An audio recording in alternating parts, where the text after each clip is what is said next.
So it's important to have that person that's behind you, that you really trust, and that you know has your best interest at heart.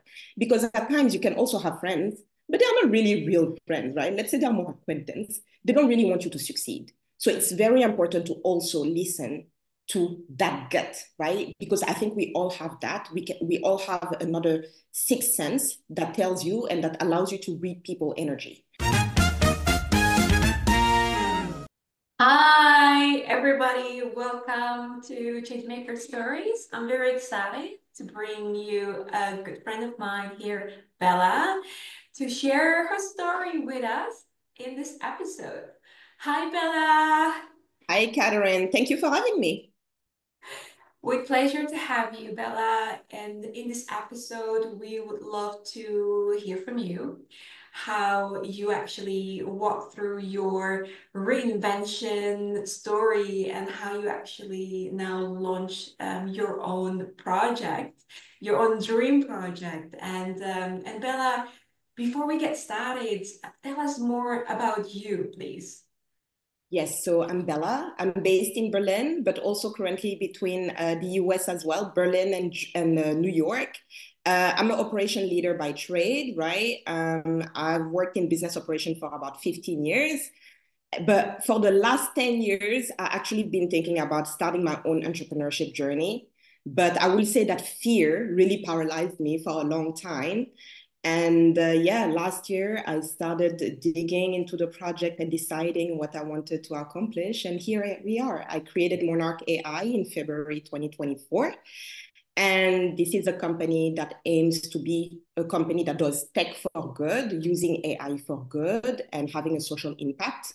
And our product is currently aiming to reduce the harmful content that kids are being exposed to by notifying the parents if we notice that there is something very negative happening, such as bullying, predatory behavior, and so on. So we are on the path right now. So hopefully that will be very beneficial to society.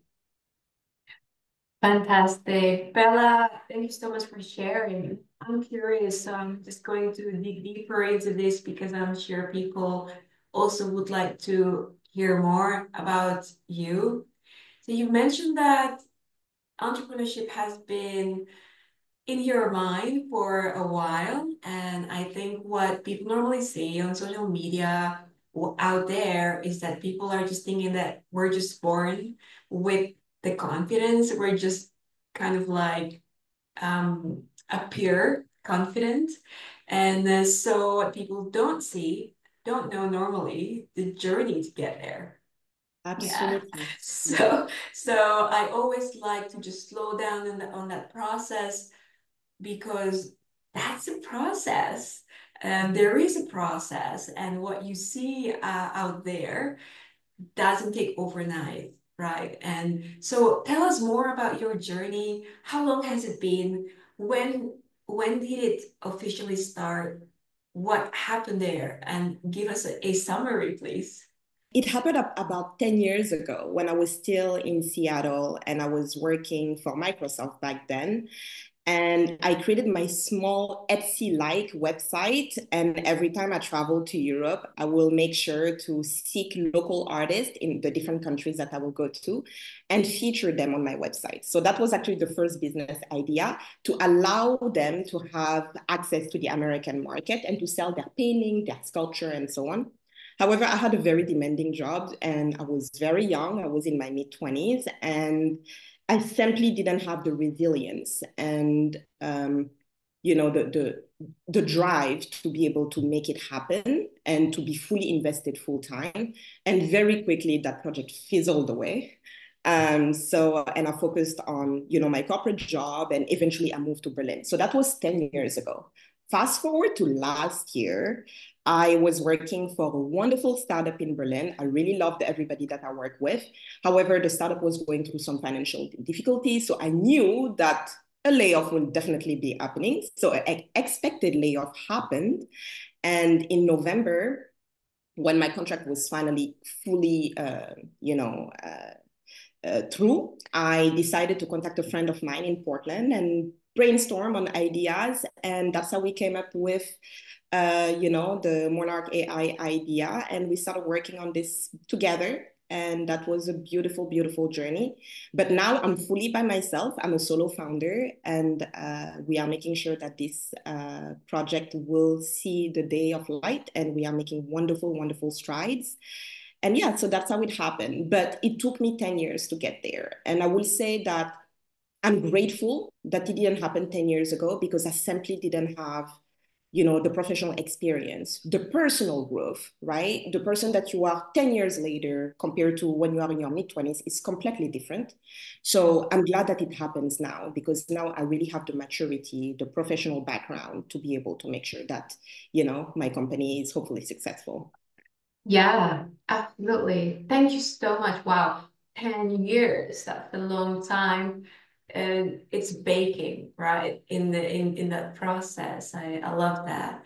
And what's different about now? I got it that that was the catalyst when you actually got laid off.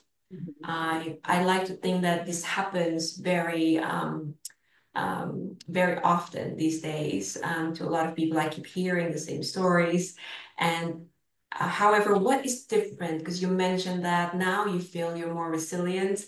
Mhm. Yes, perhaps on the professional experience has helped you a lot. What is different about current Bella that's more resilient, that's more driven? What has helped you to actually get here? I will say simply life experience for me.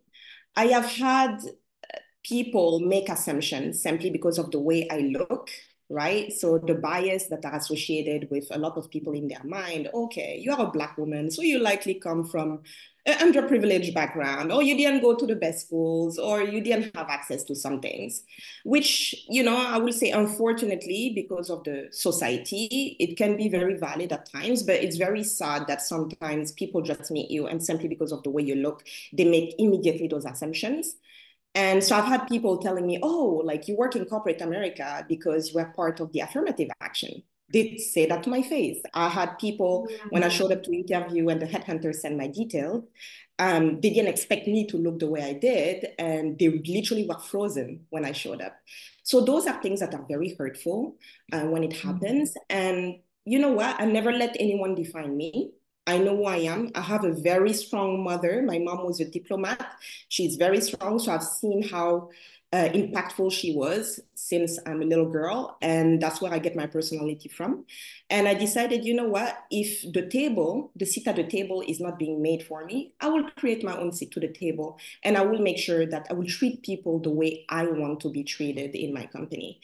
So that was definitely a big catalyst. And yeah, so just pretty much the reaction that I've encountered, the discriminatory behaviors that I've seen throughout my life.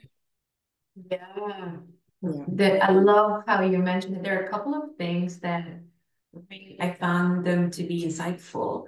So the Mhm. role of your mother as the catalyst and how Yeah, important it is. I personally believe in a role model, whoever that absolutely. is, Mhm. that helps to illuminate your path and to also see that person as one of the pillars, as you are going through that journey.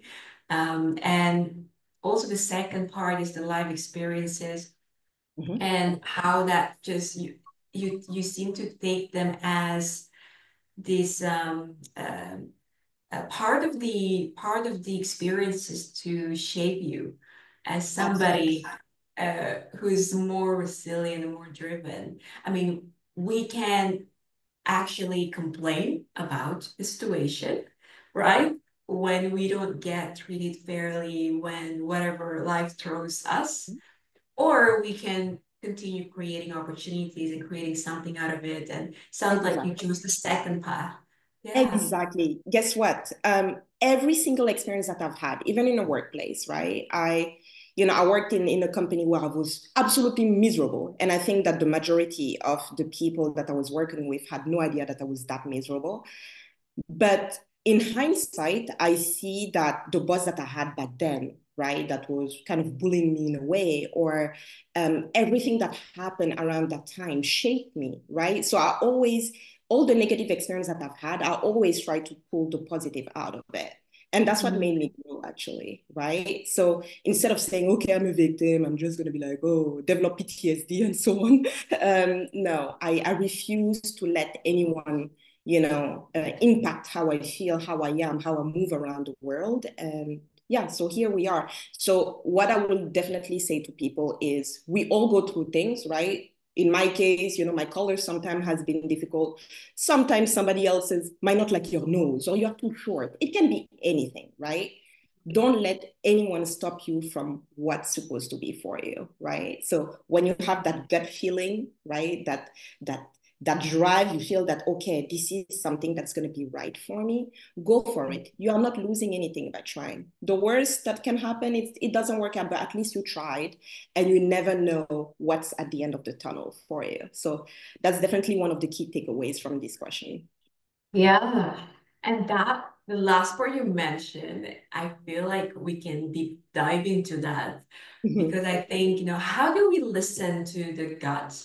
How do we, how do we actually find that connection? Because I think for the longest time I shut it down a lot. Yes. And I never really, I don't think I've learned about how to listen to that in the education system because I think I've learned a lot to think, to actually think what's rational, what's best. And therefore, I think the fear, which was, I believe, the same fear you had before, the fear was really, really paralyzing for me. The period when I wanted to work change, bold changes. And it took me a while to actually listen to the gut feeling and really believe that in that. So curious, what has helped you to actually listen to that gut? I will say in my case, really started. So we'll go back to the layoff, right? Just a very short anecdote. When my CEO and my CTO told me that my role was eliminated, I showed up and I was smiling. They're like, oh my God, Bella, like, you still smiling? I'm like, well, I know what's coming. I cannot change anything. But I knew at that moment that that was what I needed. I knew that this moment, in most people, it's devastating, right? Especially if you have a family, you have to provide for them and so on. But I knew, I guess I showed up being let go, smiling, because I knew that that was also one of the catalysts for me for my life. And I needed that to happen in order to take the steps and to have the courage to finally be like, okay, do it. You have made a lot of money for other people. It's time to invest in yourself. So I did have that gut feeling back then, right? So one extra thing is that I'm Christian, I'm Catholic, I have a very strong faith. Both of my parents are very religious. They have a lot of integrity as well. So I will say that having their guidance and sharing my doubt with them, having somebody to talk to, right? It can be your parents, it can be a coach, just like yourself. It can be anyone that you trust and that you feel have the life experience also to help you. In my case, it was my parents and also at time my husband, right? He had to listen to me. So it's important to have that person that's behind you, that you really trust, and that you know has your best interest at heart. Because at times you can also have friends, but they're not really real friends, right? Let's say they're more acquaintance. They don't really want you to succeed. So it's very important to also listen to that gut, right? Because I think we all have that. We all have another sixth sense that tells you and that allows you to read people energy. So in my case, I am tapping a lot more into that. And at times I do small prayers. I'm like, God, I don't know what's going to happen, but just be my guide, help me. And usually things work out fine. So definitely listen to that feeling that you have deep inside of you. Try to be more in tune with it. If you are not in tune with it, but you know it's there, try to do meditation. Be more present in your body. And also, if you have faith, also pray and ask God to actually give it to you and help you. And you will Yeah. see, eventually it will work out. Yeah. And this is so important as well. I want to dig deeper into that. And on the faith part, on the part of reconnecting with yourself, and you said that you knew that was the catalyst, that it was kind of like the time for you to do it. It's like as if like you're saying that was the It was. sign to actually do it. It was Um, absolutely, and I hope that my CEO and CTO all watch it, and now they will understand why I was smiling and why I wasn't sad. Because I knew that it was a sign, because I was thinking about it already, right? It's always been there, and it became even more present early last year. yeah. I knew that I needed to do something, but that fear was paralyzing. I was like, okay, I represent 0.0% of women, of Black women that are founders, right? I will represent that number. It's scary. I know that Black women get funded at 0.3%, especially in the US, right? It's still something, it's more than Europe, but it's still zero something, right? So you start getting into a sphere where there is not a lot of people that look like you, right? You are a woman, you are a woman of color on top of that. So it's definitely not simple. But, if other people like Oprah, Bozoma St. John, that I love, the ex's chief marketing officer of Netflix, right? If all these women are able to do it, why not me? And 10 years ago, I used to think that, oh, it's not possible. Why me? I'm not special enough, and so on. But you have to believe in yourself and you have to try. And definitely the way will be made for you, or at least it will be a shift for you towards something else, towards what you are supposed to be. Yeah. What I find so fascinating about this also is because I keep hearing when people said that um, there is something that really, really terrifies them. Mhm, And when something happens, like a layoff, mhm, or health problems come mhm. into the picture, then the reality is there for them to realize that life is urgent, Oh yeah. that you have this time right now. Mhm. So for you, that was also the layoff, because it's as if it accelerates, right? And it helps you to see like this is it now. This is the sign you're waiting for. And for me, when I had the health problem, I also realized, well, either I make a change or I Mhm. continue like this, but how long, I don't know if I can sustain. So I think sometimes you're put in a challenging situation because you need to make that choice, and to really treat your life as urgent, because after all we all only have one life. So, and I love Exactly. that you said that, when you said that, okay, I can try, and if it does work out, there is a way to do something else, to try something else, to get back into the workforce, whatever that is, but at least you try, right? And I think one of the biggest things for me at the time was also like a friend of mine who passed away, and I also at the time it shook me a lot because I felt that, wow, she's my age at 40 years old. And like, why is her life so short? And here I am still breathing, and now I have the fear of not doing something that I really want to do while she doesn't breathe anymore. And I think that gave me an elevated perspective to realize that I need to treat my life as urgent. Mhm. Um, and that is really changes something in me. So thank you so much for sharing your story as Of well. course, of course. Yes, like Bozoma St. John actually said, she said, we need to live life urgently. And in her case, it's somebody that I follow. She lost her husband from cancer. She had a toddler, and that really shook her to the core. And she found herself to be a single mother and so on. And she Mm. realized that life doesn't wait for you, right? So you're not losing anything by attempting something new. And that's Yeah. what I'm doing. Not only because I want to be able to inspire other people, show women and people that look like me that it is possible, right? You can take risk and hopefully be successful. And be successful, I need to stop saying hopefully, be successful, right? So also the word that you speak, I just corrected myself, the word that you speak into your life have very strong meaning, right? You need to only have word of affirmation. So yeah, be successful, take the chances, and you never know what's gonna happen. Just like you said with your friend, you know, Yeah. It's not waiting for us. So what are we waiting for? What are Yeah. we waiting for? What's the worst that will happen if you try? No, so just do it. Just do it. Yeah.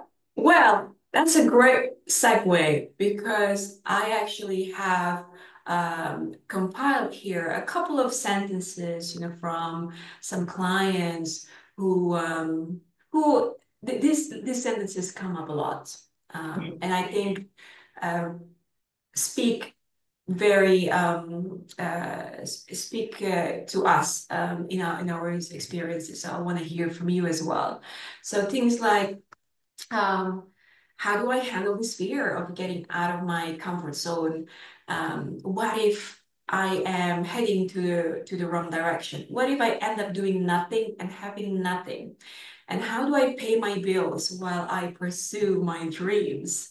How do I actually make my passion fulfilling my needs and also my and paying the bills, basically. Yeah, that's So perfect. I think this is something that just drives the fear even more. I mean, I Mhm. certainly felt that.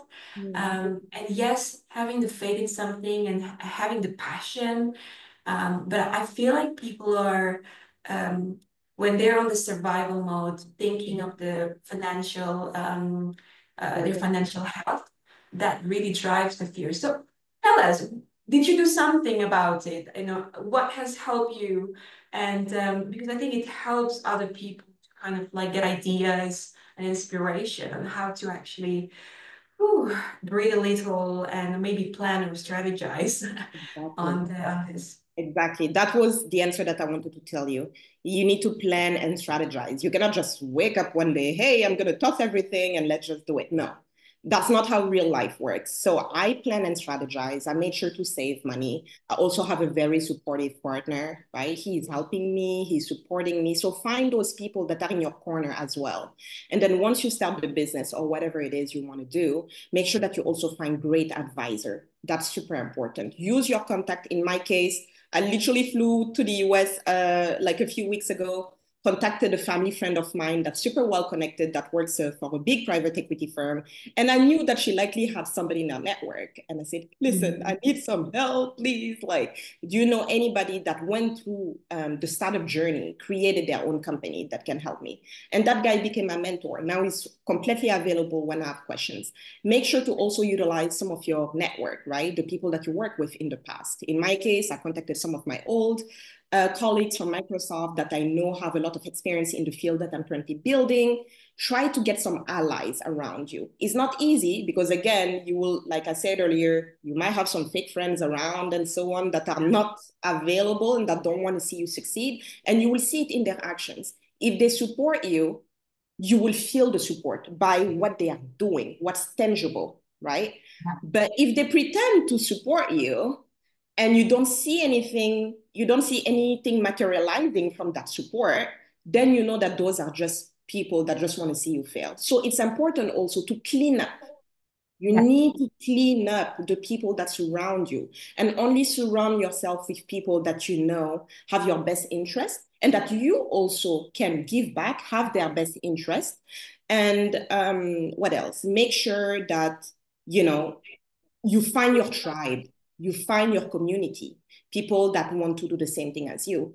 And that's how I met you, right? Yeah. That's a long answer, but that's how I met you. I literally, guys, I literally posted in a group in Berlin that I was looking for somebody that also was a solo founder that you could chat with once in a while. So then it's less lonely. And that's how I met Catherine. And she has been extremely supportive. And that's coming from a stranger. You were a stranger to me, right? And that's one thing that has been very overwhelming for me. I think I'll have tears. I've been very, very overwhelmed by the amount of support that I receive from strangers. Mhm. Strangers, people that never met me, that never worked with me, nothing. Complete strangers. And that I think is beautiful. Once you find your community and your tribe, you will find the people that are really for you and make sure to treat them well. So thank you so much for sharing that. Yeah. And so the two things that really spoke to me is the power of networking, but also we need to be the ones getting out there and then showing up and doing the work. And I want to ask you a little bit like what is the role of networking and building allies if people ask, how do you even start? How do you start to actually do this? What will be your recommendations? Oh man, that's difficult because guess what? People are surprised when I tell them I'm actually a bit of an introvert. I'm both. I am very good when it's one-on-one and in small groups or people that I know well, then you will see the full Bella. But in settings where I don't know anybody, or I can be the shyest person ever. So it had required me to work on myself. I was thinking, sign up for all the networking events that you see, right? Whether it's in Berlin or in New York, because I'm between both countries now, right? Go to them. I'm going to them alone. That was completely painful for me to do that. Like, let's say I started like about last year. It was completely painful, but you have to step out of your comfort zone, especially when you're a solo founder. You have to do everything. So if you don't do it, nobody's going to come at my front door here. Hey, Bella, we are here. I'm an AI expert. Do you need some help? Nobody is going to do that. You need to get out there and make sure that it happens for you. And once you get out of your comfort zone, that's when you will meet amazing people. So I remember I received an invite for the Google Summit back in May, and I was terrified to go. And I was in bed and I told my husband, I don't want to go. I changed my mind. I don't want to go. And he's like, go, go, go, go. You do that all the time. And then you come back and you yap away about this person that you met and how amazing they are. And that's exactly what happened. I went there. I met a machine learning AI expert that offered his help, that even offered to test his product with his kids once it's ready. I met amazing, amazing people there. So my thing is just get out of your comfort zone. Nobody is going to come to your front door, knock, and look for Catherine or Victoria or whatever your name is. No one. You just have to get out there and make it happen. Yeah, yeah, absolutely. Thank you so much. And is sometimes your heart's maybe broken? I just want to mention that, when it comes to networking, you meet the wrong people, like you shared earlier. And I think sometimes I got scared also writing to Bella here at the time because sometimes you don't know, it's still a stranger, right? That you share something. And I've got experience, and I think it's important to highlight these experiences too, because let's be real, it's not always that you got people wanting to help you, but like Bella mentioned, 90% the strangers help you. So why not take the chance? But the 10%, you really need to not let these experiences bring you down. If anything, should make you feel stronger, and then making sure that you know your worth, and you actually live on your own terms. There are people who might be not showing up in the calls. You've already set up with them. I've had other experiences where they actually stop responding and just kind of like disappear. But stop making things personally, and just Exactly. tell yourself the person might be busy, maybe having health issues. So I really had to learn that and say to myself, Catherine, don't take it personally, and then move on and focus on the 90% of the strangers who really help. Exactly. So Exactly. yeah. No, you're right. I didn't mention that part. It's very interesting that you mention it. I went to an event with my husband recently, and I was introduced to a mutual connection. But guess what? The moment I got introduced to this mutual connection to potentially help me, I felt that the energy was off. Like the way she was looking at me, like head to toe, like it was weird. I was friendly, I talked, and then I say, okay, so I don't think that's going to be a good fit based on the conversation, but it's okay. I'm very happy to provide support whenever available. And she said the same. But I knew that this energy wasn't right, right? Yeah. You don't know. You don't know who are the people in front of you. You don't know what are their belief system. You don't know anything. So I think it's also super important to tune in into what you sense from that person, what's emanating from that person. It's super important to pay attention to that and not bring them in. Because if you feel that, that means it's likely negative energy for you. So it's okay to also discard that. And funny enough, when I had the conversation with my husband later, he's like, oh yeah, I felt it. Oh, I felt it. Like, he didn't even talk to her. So again, what you are saying is right. There is these like the instance I just gave, you will meet these people, and you also some people that won't respond.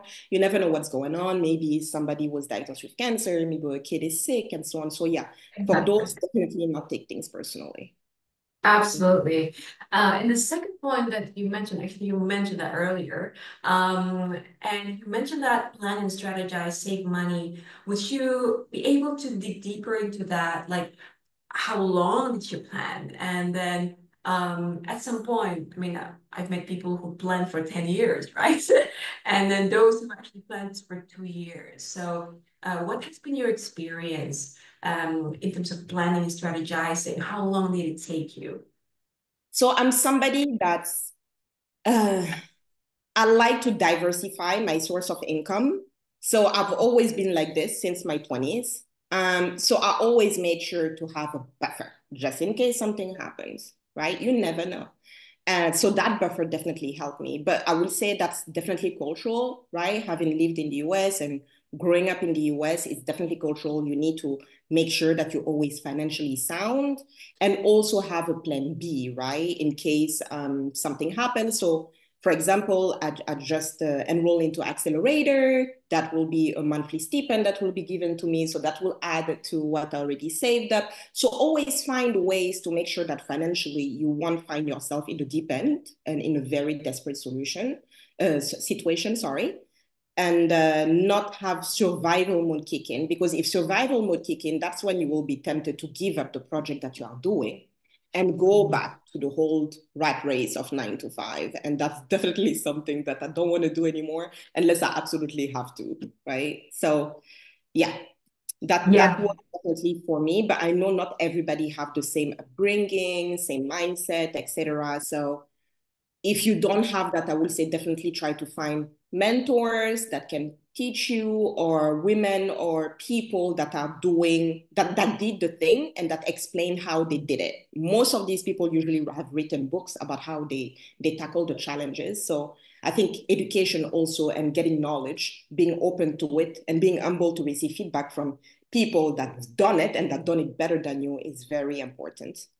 Yeah. Oh my God. You touched on another important point, which is about diversifying. Because I Mhm. think, I mean, we all have seen in the tech industry how many layoffs have happened. Like, Yes. we all have seen that, Mhm. and I think the future of work is going to look more um, uncertain because, and not always in a bad way. It's just that it's just going to change is going to be more constant, which means that companies are readapting, and also making sure they can sustain, right, for this kind of like AI chapter of our lives. Mhm. So with that, diversifying, like with the 9 to 5, I always feel like we have gotten the message from the previous generation that stick to one role, one job forever. So I Yes. think our generation is still kind of like the one in the middle, is still kind of like, we still grew up with parents who told us that, for Mine too. most of us, I think, Mhm.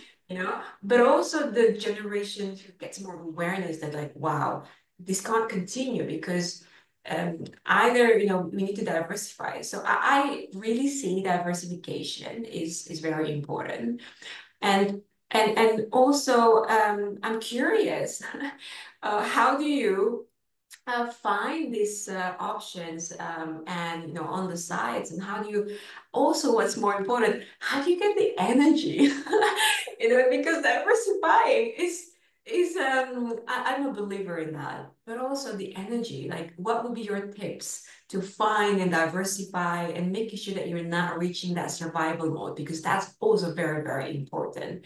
I think most people just don't realize that. It's like, either I have my 9 to 5 or I quit. But sometimes it is not always that obvious. You need to Absolutely. diversify and then find ways to get your basic needs covered so that you can pursue that dream project.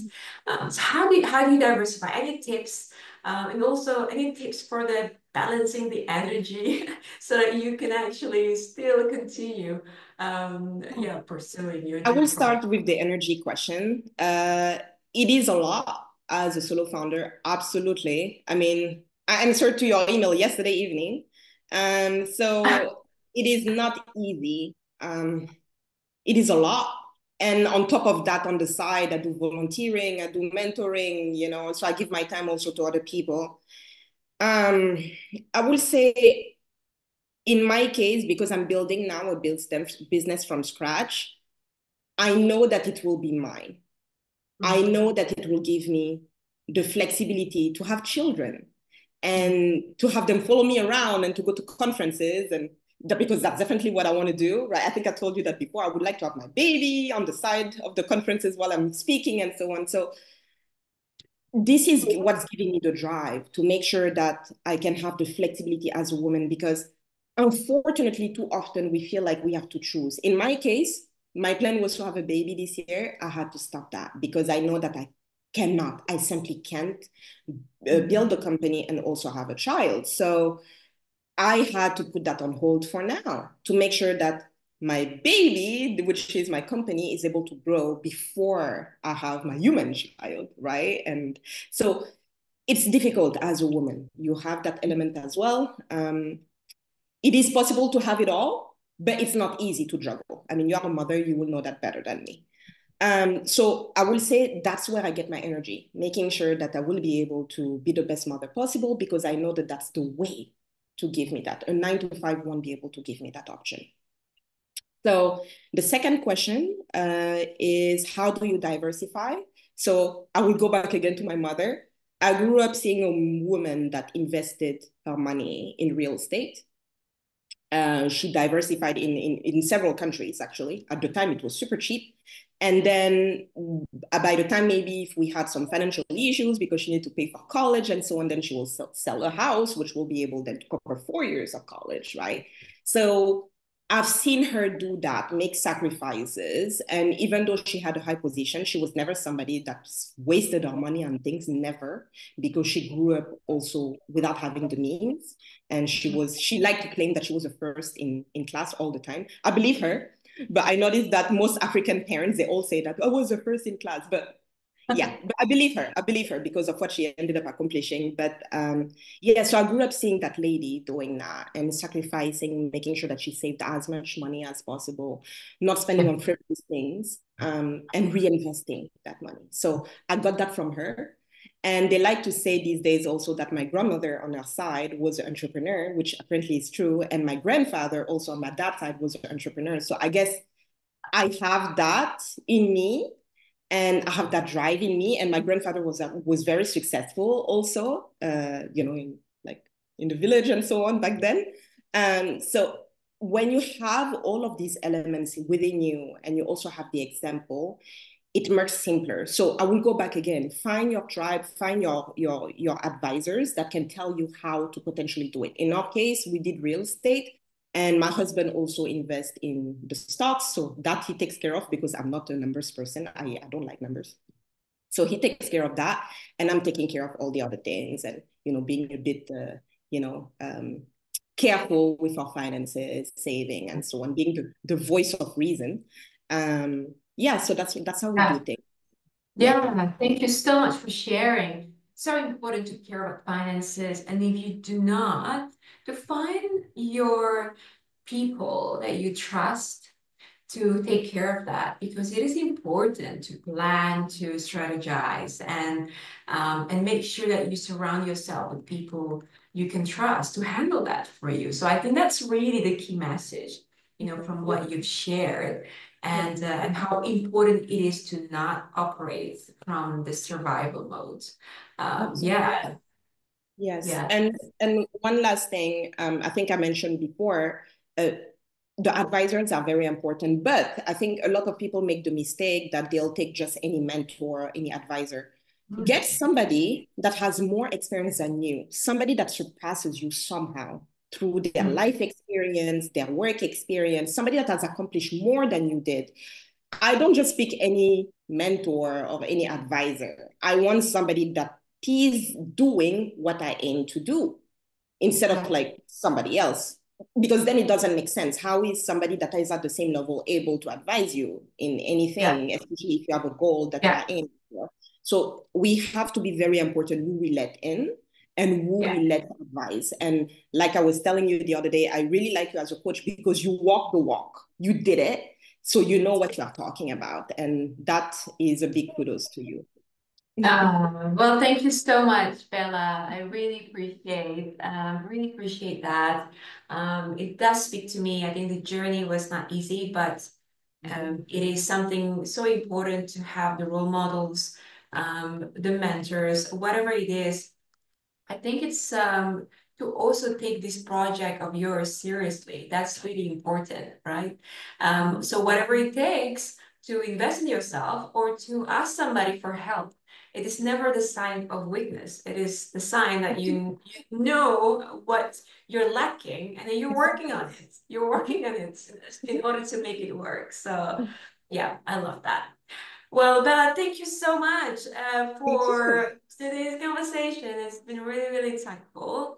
And is there anything else that you would like to share with us? Maybe a little bit about Monarch AI, and if you would like to share a little more about that, and what really prompted you to start that, that Yeah, would be great. so Monarch AI aimed to become a very successful cybersecurity company powered by AI. I truly believe that we can use AI to do good. So the first product is a parental control app that parents will be able to download and monitor what their kids are doing. Of course, we don't want to monitor 12-year-olds conversation. Nobody cares about that. We just want to monitor the things that are harmful, that are causing them distress, that is causing anxiety and potentially mental health issues. And in the US, we have seen how gun violence is happening, but there is always warning sign on social media. The kids talk about it. We have seen how suicides are happening. We have seen how accidental deaths are happening because of the challenges that are on social media that the kids are being fed upon. So our aim is to make sure that we can prevent that by notifying the parents and that they can take action.